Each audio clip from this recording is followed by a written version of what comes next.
হঠাৎ ভাইরাল মিজান খেপে গেলেন ইউটিউবারদের উপরে।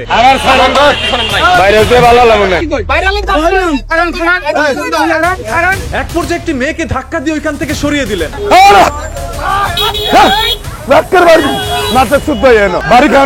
সাধারণ কাস্টমারকে রান্না করার চামচ নিয়ে দৌড়ানি দিচ্ছে। তাহলে কি আসলে মিজান পাগল হয়ে গেল? একজন কন্টেন্ট ক্রিয়েটর তার জন্য একটি উপহার নিয়ে গেল, সেই উপহারটিও তিনি নিলেন না।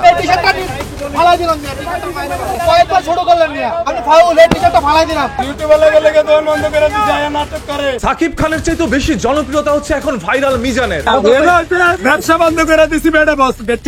ভাইরাল মিজান যেখানেই দাঁড়াচ্ছে সেখানে অসংখ্য ক্রিয়েটররা গিয়ে হুমড়ি খেয়ে পড়ছে। দূর দূরান্ত থেকে মানুষ আসছে তার একটি ভিডিও সংগ্রহ করার জন্য, কারণ মিজানের ভিডিও মানেই এখন সোশ্যাল মিডিয়ার মধ্যে ভাইরাল। আমার এনে কিছু ইউটিউবার আইয়া হাজা করে ধরে ভিতরে দিয়ে বাস জুয়ে দেয়, এটা আমি বুঝি।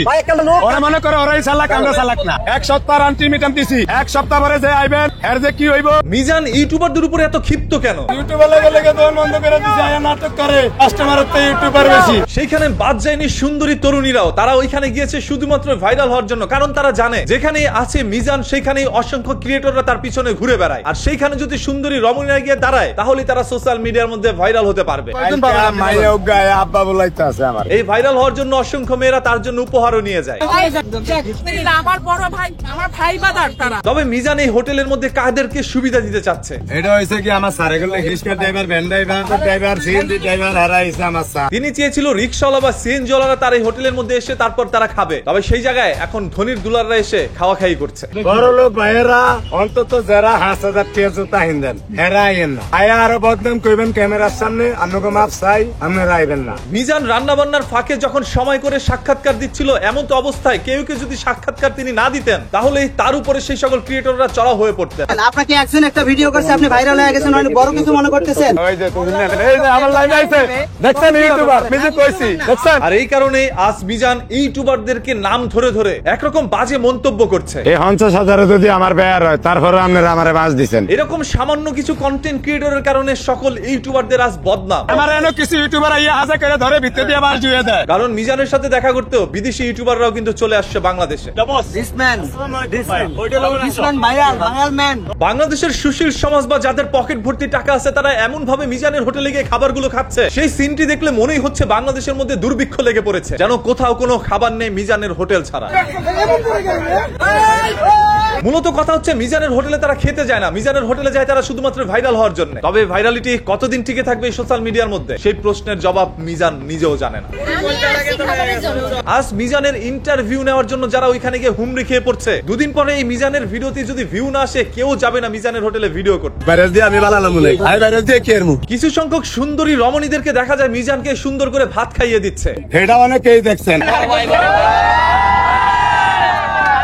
আমার ভাইয়াটা পরিশ্রম করে, সে নিজে খাওয়ার সময় পায় না। এরকম উপহার যদি আপনারাও পেতে চান তাহলে চ্যানেলটাকে এখনই সাবস্ক্রাইব করে রাখেন। আপনার ছায়া পাওয়া মানে এটা আমার ভাগ্যের বিষয়, আমি তো বললাম। অথচ দুই একবেলা তার নিজের স্বামীকেও তারা ভাত খাইয়ে দেয় না। এখানে 10,000 টাকা আছে, আমি 10,000 টাকা দিচ্ছি। মিজানের প্রতি মানুষের এই ধরনের ভালোবাসার দৃশ্যগুলো যখন চোখে পড়ে তখন মনে হয় বাংলাদেশের মানবিকতা আরো একবার জাগ্রত হয়েছে। যদি কোনো সমস্যা হয়, কোনো আইনগত সহযোগিতার দরকার আমি করব আমার ইনশাআল্লাহ, ঠিক আছে। তবে জাগ্রত হয়নি বাঙালির মনুষ্যত্ব। আপনাকে একজন একটা ভিডিও করছে, আপনি ভাইরাল হয়ে গেছেন, অনেক বড় কিছু মনে করতেছেন। একজন মানুষকে কিভাবে সারাক্ষণ ভিডিওর মাধ্যমে ডিস্টার্ব করা যায় সেটা ভাইরাল মিজানের এই সকল ভিডিওগুলো না দেখলে কখনো বুঝতেই পারতাম না। টিয়া হইসা জামা খাওয়ার চুল কাটিয়া দেওয়ান জুতা মোতা যা আছে এটি সব পাবলিকে দিতে আছে, আমার কোনো সমস্যা নাই। যেখানে মিজানের টার্গেট প্রতিদিন 100 কেজি চালের ভাত রান্না করে মানুষকে খাওয়াবে, আর সেইখানে 10 কেজি চালের ভাতও তিনি রান্না করার সুযোগ পাচ্ছে না, এত পরিমাণ কন্টেন্ট ক্রিয়েটররা গিয়ে তাকে ডিস্টার্ব করছে। আমার সারারা খাইতারে রয়েছে কেতো আমি সেটা গেছি, ঠিকই আছে। আপনি সারবানি আনছেন করছেন।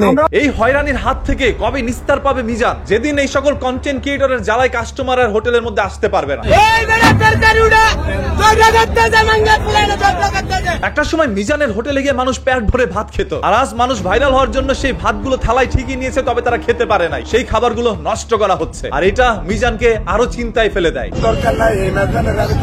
দুঃখের বিষয়, যখন মিজান রান্না বান্নার কাজে ব্যস্ত থাকে তখনই হঠাৎ করে একজন কন্টেন্ট ক্রিয়েটর গিয়ে তাকে একটি প্রশ্ন ছুড়ে দিলেন। মিজান ভাই, এই মুহূর্তে ধরলেন আপনার প্রাকৃতিক ডাক ধরলো, আগা ধরলো বা মুতা ধরলো, আপনি কি করবেন? ক্যামেরা কতগুলো এই জায়গায়। আসলে এইরকম প্রশ্নের উত্তর দেওয়ার জন্য মিজান যেমন প্রস্তুত ছিল না, সেরকম ভাবে এরকম প্রশ্ন শোনার জন্য আমরাও প্রস্তুত ছিলাম না। তাই মিজান ওইখান থেকে দৌড়ে পালায়।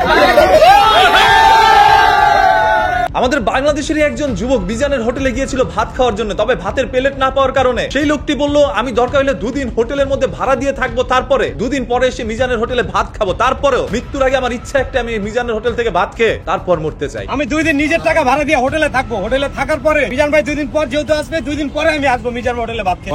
ভাতের প্লেটটা আছে না।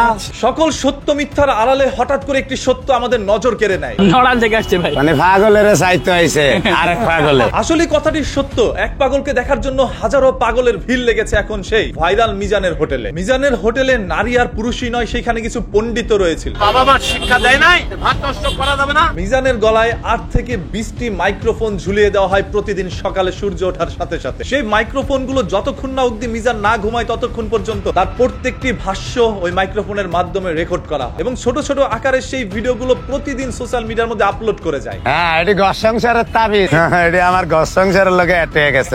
মিজান ভাত বিক্রি করে যদি দিনে 10,000 টাকা লাভ করে, তাহলে মিজানকে বিক্রি করে তারা সোশ্যাল মিডিয়া থেকে 10 লক্ষ টাকা ইনকাম করে। এই হচ্ছে বাংলাদেশের এক ভাইরালিটি মহান ধান্দা।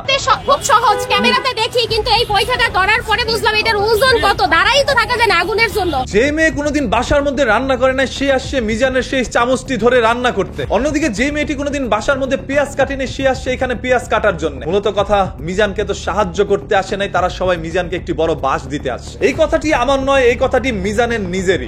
ইউটিউবারে আমার কথা হইছে ইউটিউবারের উপরে। কেউ নিয়ে আসে মিজানের জন্য হরেক রকমের প্লেট। মিজান ভাই, আমি সামান্য কিছু প্লেট দিয়ে গেলাম, আর এরপরে যদি আপনার কিছু লাগে আমি কাটতে যাচ্ছি, আপনি আমার স্মরণ করবেন। যে কোনো সময় আমি আলহামদুলিল্লাহ আপনার কাছে, আমি সবসময় আপনি আমার পাশে পাবেন। কেউ আবার নিয়ে আসে তার জন্য মহামূল্যবান আতর, অ্যারাবিয়ান আতর, সুরমা, টুপি সব দেওয়ার জন্য আসছি।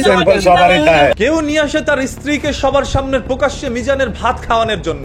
রসমালাই, রসমালাই। মিজানকে যখন একজন কন্টেন্ট ক্রিয়েটর গিয়ে সারাদিন উত্তেজিত করে ভিডিও ধারণ করতে যায়, তখন মিজার হাতের মধ্যে খুন্তি নিয়ে তাকে মারতে যায়। আমিও লাঠি হাত তুলে করি, টাটকা কথা। আর বারবার বলে তোমাদের মতো ইউটিউবারদেরকে আমি শিক্ষা দিয়ে দিব। তো আমি কানাসি হারিয়েলাম, আমি বাইরে দিয়ে দুই হানি কেমন আমার কথা শুনেন।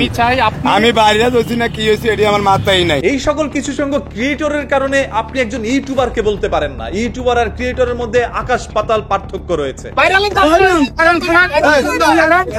মিজান অত একটা শিক্ষিত না হওয়ার কারণে মিজান হঠাৎ করে সাধারণ জনগণের উপরে ক্ষিপ্ততার প্রকাশ ঘটায়। তবে যারা নিজেদেরকে ক্রিয়েটর বা ইউটিউবার হিসেবে দাবি করে একটি মাইক্রোফোন আর হাতে একটি মোবাইল নিয়ে ওইখানে গিয়েছিলেন ভিডিও ধারণ করতে, তারা অন্তত পক্ষে 2 দিন হইলো স্কুলের দরজায় গিয়েছিলেন, 2 লাইন হইলো পড়াশোনা করেছিলেন। আপনারা কিভাবে মূর্খের মতো কাজ করছেন? একটা মানুষকে এর চেয়ে বেশি হয়রানি করা কখনোই সম্ভব নয়। মিজানের ব্যবসা হোক বা না হোক, আপনার ব্যবসা হইলো কিনা, আপনি সেই অ্যাটেনশন নিয়ে গিয়েছেন মিজানের কাছে ভিডিও ধারণ করতে, আর এই কারণে প্রতিনিয়ত মিজান ক্ষিপ্ত হয়ে পড়ছে।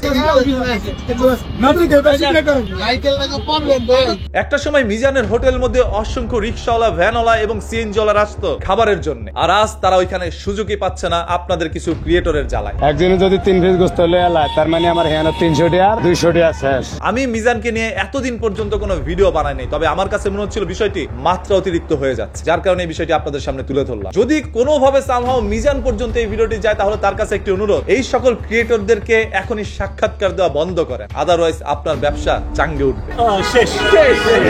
অতীতে আমরা দেখেছি আমাদের বাংলাদেশের মধ্যে অসংখ্য মানুষ ভাইরাল হয়েছে, এক পর্যায়ে মানুষ তাদেরকে ভুলে গিয়েছে। এই ভাইরাল মিজানও তাদের চেয়ে ব্যতিক্রম নয়। কোন সুন্দরী মায়ার লগে কথা কই, খালি এই দিত এত বড় জাউরিয়া। আর হ্যাঁ, চ্যানেলে নতুন হয়ে থাকলে অবশ্যই চ্যানেলটাকে সাবস্ক্রাইব করে রাখেন। শেখ হাসিনার পতনের মতো আমারও পতন ছিল। সঠিক বলেছেন।